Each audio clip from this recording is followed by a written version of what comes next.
My husband's life insurance check arrived on a Tuesday morning, 3 days after we buried him. I hadn't filed for it. I hadn't filed for anything. I could barely get out of bed to make coffee. I stood at the mailbox in my bathrobe, holding that envelope, staring at my own name printed on the front in clean black letters. Diana Mercer, and I thought, someone at the insurance company must have made a mistake. A kind error, maybe. Something done automatically. I folded the envelope, tucked it under my arm, and went back inside. But before I tell you what happened next, I want to ask you something first. Tell me in the comments what city you're listening from today. I want to know how far this story has traveled. Because what I'm about to share isn't just my story. It belongs to every woman who ever trusted someone completely and got buried alive for it. I was 62 years old when my husband passed. We had been married for 31 years. 31 years of Sunday breakfasts and shared sweaters and arguments about the thermostat. 31 years of a man who kissed my forehead every single morning before he left for work, who remembered the name of every nurse I ever complained about, who still opened the car door for me even after 3 decades. Raymond was not a perfect man, but I believed, with everything in me, that he was mine. He died of a heart attack, they said. He was at a work conference in Dallas. His colleague found him slumped in a hotel chair at 6 in the morning. By the time I got the call, he had already been gone for 2 hours. I drove to Dallas in a daze. I identified him through a window. They said the condition of the body made a direct viewing difficult. I signed papers I barely read. I nodded at everything the hospital told me. I was a 62-year-old woman who had just lost the center of her world, and I was not thinking about details. My best friend held my hand through all of it. She sat with me in the hospital waiting room, drove me back to Houston, slept on my couch for 3 nights. She organized the food for the reception after the funeral. She answered my phone when I couldn't speak. She cried with me over old photographs. She had been my best friend for 22 years. She knew the name of the dog I had before I met Raymond. She knew what my mother's voice sounded like. I trusted her the way you trust breathing without thinking about it at all. The insurance envelope sat on my kitchen counter for 4 days before I opened it. When I finally did, I read the check amount first, $400,000, and then I read the memo line at the bottom. Claim filed 11/14. Beneficiary updated 10/31. Processing complete. I set the check down very slowly. Raymond had died on November 10th. Someone had filed that claim on November 14th, 4 days later. I hadn't filed anything. I had been in this house, barely eating, wearing the same gray cardigan for 3 days straight, and someone had updated the beneficiary on October 31st, 10 days before he died. I drove to the insurance office that Thursday morning with the check in my purse and both hands gripping the steering wheel. The agent who met with me was a young woman, maybe 30, with reading glasses pushed up on her head. I laid the check on the desk and told her I hadn't filed this claim. I told her I hadn't updated any beneficiary. She pulled up the account on her computer, and her face did something I will never forget. It didn't go blank the way faces do when someone makes a clerical error. It went careful, guarded, the way a face looks when someone is trying very hard not to show that they already know something. She said, "Mrs. Mercer, the claim was filed online using your account credentials and your electronic signature. The beneficiary was changed from joint survivorship to sole beneficiary you about 2 weeks before the date of death." I told her that wasn't possible. I had not logged into that account in over a year. She looked at her screen again, and then she looked at me, and she said, "Ma'am, there's a note on the file. When the claim was processed, a flag was raised for secondary review." She paused. The flag was because we received a duplicate claim from the same policy, filed by a different party, under a different name. The room felt like it tilted. I asked her what name. She turned the screen toward me very slightly, just enough. I leaned in and read it, and my chest went hollow. It was my best friend's name. I drove home on autopilot. I don't remember the traffic or the turns. I remember sitting in my driveway for a long time, engine off, watching a squirrel run across my neighbor's lawn like it was the most normal Tuesday in the world. I kept thinking there had to be an explanation. A mistake. Identity theft, maybe. Someone had stolen her name too. I needed to call her. I needed to hear her voice explain this into something that made sense. I did not call her. Something stopped me. some quiet voice underneath the grief that I had been ignoring for weeks. I had ignored it every time Raymond came home 2 hours later than expected. I had ignored it every time he closed his laptop when I walked into the room. I had ignored it when, 3 months before he died, he told me he wanted to update our estate documents, and I thought, isn't that responsible? Isn't that thoughtful? Look at him being thoughtful. I went inside, opened my laptop, and did something I had never done before. I opened Raymond's email. I knew his password because he had given it to me 5 years ago when he had knee surgery and needed me to monitor work correspondence. He had never changed it. That carelessness, that single piece of carelessness, was the first loose thread. The inbox was mostly routine. But I searched one word. Her name. There were 47 emails. The oldest was from 18 months ago. The most recent was dated November 8th, 2 days before Raymond died, or was supposed to have died. I read them in order, slowly, with the overhead light on and a cup of tea going cold beside me, and by the time I reached the last one, I understood that the man I had buried was not the man I had married. Or maybe he was, and I had simply never been willing to look at him clearly. The emails weren't romantic, not in the obvious way. They were operational. They talked about timelines and accounts, and a man referred to only as the broker. They mentioned a clinic in Beaumont. They mentioned a notary.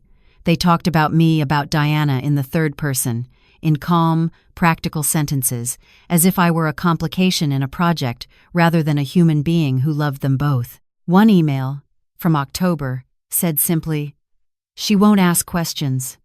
She never does." I closed the laptop and sat in the dark for a very long time. I did not sleep that night. I made a list instead, the way I used to make patient charts when I was still nursing facts in one column, questions in another. Facts. Raymond was dead, or declared dead. The insurance claim had been filed without my knowledge. A beneficiary change had been made before his death. My best friend had filed a duplicate claim. Questions. Whose body was in that casket in Dallas? Where was Raymond? Where was she? I started with the funeral home. I called the one in Dallas that had handled the arrangements, a place called Westbrook Memorial, and I asked to speak with the director about Raymond's file. The woman who answered put me on hold for 4 minutes. When she came back, her voice had changed. She told me the director wasn't available. I asked when he would be. She said she would have him call me back.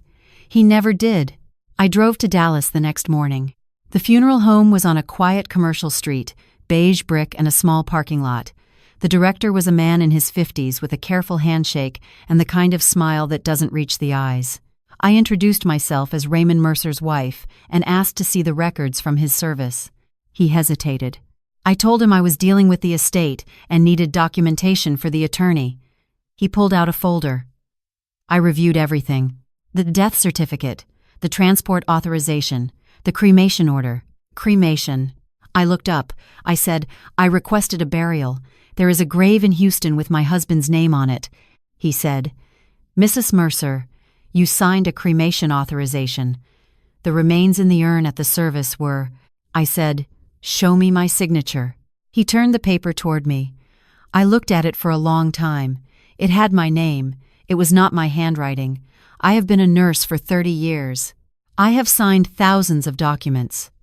I know exactly how I form every letter of my own name, and that signature was not mine. I took a photograph with my phone before he could stop me. I thanked him politely. I walked to my car, sat in the driver's seat, and felt something shift inside me, something that had been soft and bruised since Raymond died, hardening into something else entirely. That evening, I received a text message from an unknown number. 7 words. Don't dig. You don't know what you'll find. I saved the message and went to bed. I am 62 years old. I was a registered nurse for 31 years. I have held the hands of dying people. I have told families things they did not want to hear. I am not a woman who frightens easily, and I am especially not a woman who frightens easily when someone implies there is something I am not supposed to know. I hired a private investigator the following week. I found her through a recommendation from a colleague, a woman in her 40s named Patricia, who worked mostly on insurance fraud cases. When I laid everything on her desk, the emails, the insurance documents, the photograph of the forged signature, the text message, she didn't blink. She said, This isn't the first time I've seen this pattern. I asked her what she meant. She opened a drawer and slid a folder across the desk. Inside were documents on 3 separate cases from the past 4 years. 3 different men, 3 different cities. Each one had died unexpectedly. Each death involved a quick cremation, minimal family present, a private funeral home, and a life insurance policy. In each case, the widow had been left confused and isolated in the immediate aftermath, too overwhelmed to ask the right questions. The third file had a name in it I recognized. Not Raymond's name. The name of the broker mentioned in Raymond's emails. Patricia said, "His name is Curtis Gale. He's a financial consultant, or that's what he calls himself. He specializes in connecting people who want to disappear with the infrastructure to make it happen. The right doctors, the right notaries, the right funeral directors. For a fee," I said. "And my husband paid this fee." She said, "It appears so. For about 2 years. 2 years. 2 years while I made his coffee and washed his shirts and slept 6 inches away from him in our bed." Over the next 3 weeks, Patricia and I built a case the way I used to build care plans, methodically, 1 layer at a time. She located a woman named Beverly in Memphis who had been through something similar 8 months earlier. Her husband had faked a stroke. Her best friend had been involved. The 2 situations were so parallel that when Beverly and I spoke on the phone for the first time, we were both silent for a moment at the similarity of it. Beverly said, "The friend is never just the friend. By the time they're filing insurance claims, they've been planning it for years." I thought about all the dinners the 3 of us had shared, all the times she sat at my kitchen table, all the times she handed me a tissue. Beverly also told me something that cracked the case open. She said her husband had ultimately been found because he had gotten lazy about one thing, his medical records.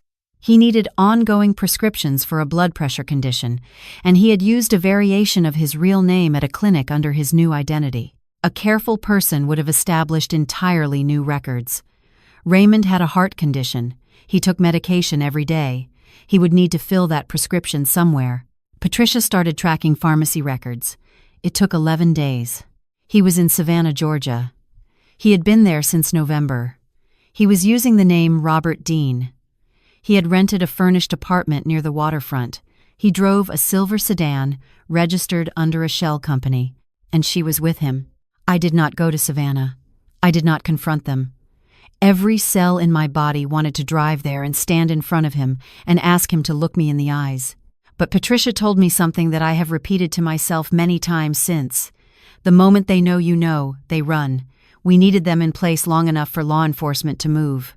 I contacted the FBI field office in Houston and spoke to an agent who specialized in insurance fraud. When I walked in with Patricia and laid 2 banker's boxes of documentation on his conference table, he went quiet for a long moment. Then he picked up the phone and started making calls. It was the night before the federal investigation went active that I received a call from a blocked number. I answered it. Her voice. She said, "Diana, please, let me explain." I said nothing. I let her talk. She said she hadn't meant for any of it to go this far. She said Raymond had approached her, not the other way around. She said she had been weak, and she had been foolish, and she knew it. And she was sorry, and she knew sorry didn't cover it, and she was scared. She said she had only signed the insurance paperwork because Raymond told her it would never actually be processed, that it was a backup plan, and she hadn't understood what she was agreeing to. She said a lot of things. When she finally stopped, I said, "Everything you just told me, that explanation, it would have mattered to me a great deal if you had told me the truth at any point in the last 2 years. You had 2 years to choose me. You chose him. Every single day." I ended the call. 3 weeks later, federal agents arrested Raymond at his apartment in Savannah. He came to the door in a bathrobe, unshaven, looking like a man who had been waiting for a knock he knew was coming. She was arrested at the same location. Curtis Gale was picked up in Atlanta the following morning. The funeral home director in Dallas surrendered himself that afternoon. I did not watch the arrests. I was sitting in my backyard with a cup of tea, listening to the birds, when Patricia called to tell me it was done. The investigation that followed was larger than anyone had initially expected. Curtis Gale had facilitated 9 fraudulent deaths over 6 years across 5 states. Several of those cases involved forged medical documentation signed by a doctor in Beaumont who had been providing false death certificates in exchange for a fee. 2 of the deceased were still at large. The others were located within months. My case became part of a federal prosecution involving 14 defendants. Raymond's trial lasted 8 days. I attended 2 of them. I sat in the gallery and watched him in his suit and his careful haircut and his expression of practiced regret, and I thought about every morning I had handed him his coffee. I thought about the way he used to hum in the kitchen. I thought about 31 years. When the verdict came, I was home. I got the call from the prosecutor's office. Guilty on 6 counts. Sentencing in 8 weeks. I sat down at my kitchen table and cried. Not for him. For the woman I had been for 3 decades, the woman who never asked the right questions, who told herself that trust was the same as love, who thought that a forehead kiss every morning was the same as truth. I cried for her, and I let her go. She was indicted, separately. Her attorney argued she had been manipulated, that she hadn't understood what she was signing. The jury didn't believe her. They convicted her on 2 counts of insurance fraud. I did not feel satisfaction at the verdict. I felt something quieter and stranger, a kind of tired relief, the way you feel after a fever finally breaks. The insurance company recovered the funds and resolved the estate. My attorney worked with the federal prosecutors to ensure the fraudulent beneficiary changes were reversed. The legal process took almost a year, but it moved forward, and every step forward felt like breathing more freely. What I didn't expect was the letters. After the story appeared in the news, a brief item, nothing sensational, just the facts, I received over 200 letters and messages from women across the country. Women who had lost husbands and never felt right about the circumstances. Women who had trusted best friends and found themselves unable to articulate why something felt wrong. Women who had been called dramatic or grieving or paranoid when they tried to ask questions. I read every one. I started meeting with a few of them, first by phone, then in person. A woman from Phoenix, a woman from Charlotte, a woman from outside of Chicago who had been told for 3 years that her instincts were grief-talking. We started a small, quiet group, no name for a long time, just women gathering to share what they knew and ask the questions they had been afraid to ask. One evening, one of the women in the group asked me how I had kept going. She said she felt paralyzed by the scale of the betrayal, not just her husband's, but the friend who had helped him, and the system that had made it easy. I thought about it for a while before I answered. I said, I think what kept me moving was that I stopped asking why he did it. That question doesn't have an answer that helps you. Instead, I started asking what I knew, and what I could prove, and what I was going to do next. One question at a time, one day at a time. And eventually, the questions started having answers. She nodded. She wrote it down. I'm 63 now. I live in the same house. Because it was my house long before it was ours, and I wasn't going to let his decisions take it from me. I have a small garden in the back that I tend every morning before the heat comes up. I still make coffee strong enough to wake the dead, which I realize now has a different meaning than it used to. I am not the woman who stood at the mailbox holding that envelope, confused and trusting and utterly unprepared. I am not the woman who read 47 emails in silence and folded herself around the knowledge like it was something delicate. I am someone who took what was done to her and used it to do something with her hands, to build something, to reach someone, to say plainly what she knows. Here is what I know. Grief makes you soft in exactly the ways that people with bad intentions are counting on. It slows your thinking and quiets your instincts and makes you believe that the people who show up with casseroles and tissues are showing up for you. Sometimes they are, and sometimes they are managing you. The best thing I ever did was open that insurance envelope, not because of what was inside, but because I did not put it down and walk away. I asked the question. I followed the answer. I did not stop when someone told me not to dig. I have a message from Raymond that I kept. Not from the emails, not from after, from before. It was a voice note he sent me one afternoon when I was still at work and he was picking up groceries. He said, "Hey, Di, I'm at the store. Do we need olive oil? I can never remember if we need olive oil. Let me know. Love you. 43 seconds. A man standing in a grocery aisle, thinking about olive oil, saying he loved me. I kept it because I needed to remember that this is how it works. it's never all lies. It's olive oil and forehead kisses and 31 years of small, true things wrapped around a center that was rotten, and you cannot always see the rot from the outside. That does not make it your failure. It makes it his crime. And crimes, with enough patience and enough documentation and enough women who refuse to be quiet, tend to come to light. If any part of this story lives in your own life, if something has ever felt wrong and you talked yourself out of trusting that feeling, I hope you hear this. Your instincts are not paranoia. They are data. Write them down. Ask the questions. Find the people who will help you look. I would love to know who's out there listening today. Tell me in the comments what city you're watching or listening from. And if this story reached you somewhere deep, leave me a comment. I read every single one. If you haven't subscribed yet, please do, because the next story coming up on this channel is one I think you absolutely need to hear. Like this video if it meant something to you, and share it with someone who needs it. I'll see you soon.